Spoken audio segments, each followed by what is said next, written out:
আমি পাহাড়তলি যাওয়ার পথে এই পথটুকু হেঁটে হেঁটে যাওয়ার চেষ্টা করি, কারণ এই পথের সৌন্দর্য আমায় মুগ্ধ করে।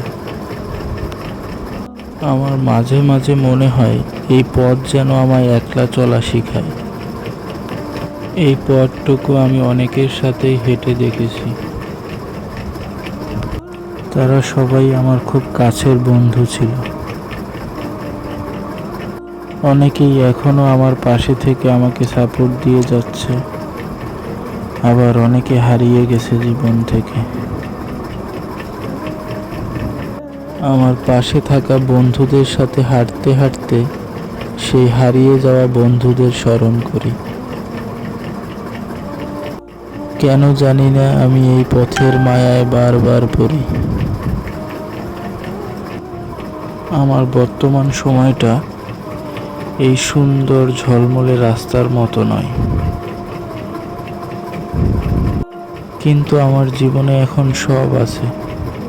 নিঃসঙ্গতা, ব্যস্ততা, হাঁপিয়ে পড়া, আবার লড়ে যাওয়া,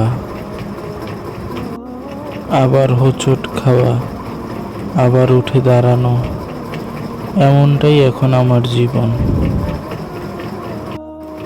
আমার এই ছোট্ট জীবন নিয়ে কিন্তু আমি খুবই খুশি, খুবই খুশি। কেননা আমার জীবনের 25-এই যেন আমি 50-এর স্বাদ গ্রহণ করেছি। আমি যেন তিক্ত অভিজ্ঞতার ভাণ্ডার।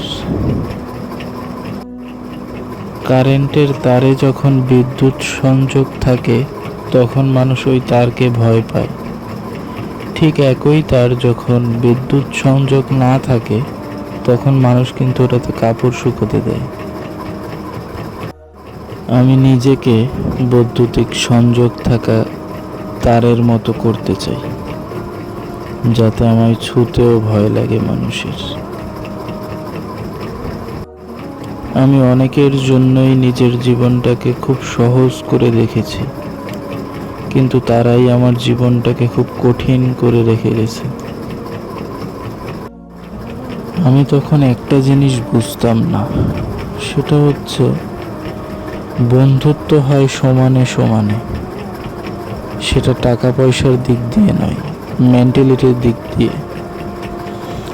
ধরেন আমি একজনের জন্য গলা সমান পানিতে নেমে দাঁড়িয়ে আছি, সে কি আমার জন্য হাঁটু সমান পানিতেও নামতে পারবে না? জীবনে খারাপ কিছু বন্ধুর প্রয়োজন ছিল, যদি থাকতো তাহলে তারা আমার খারাপ সময় কাজে আসতো। আমার জীবনে শুধু ছিল ভালো সময়ের ভালো বন্ধু, তারা আমার জীবনের ভালো সময়ই ছিল। তাই আমি এখন নিঃসঙ্গতায় একাই জীবন পার করছি। তোমাদের বলছি, বন্ধু বাছাইয়ে খুব সাবধান, কারণ কবি বলেছে একটি বই 100টি বন্ধুর সমান, আবার একজন ভালো বন্ধু পুরো লাইব্রেরির সমান।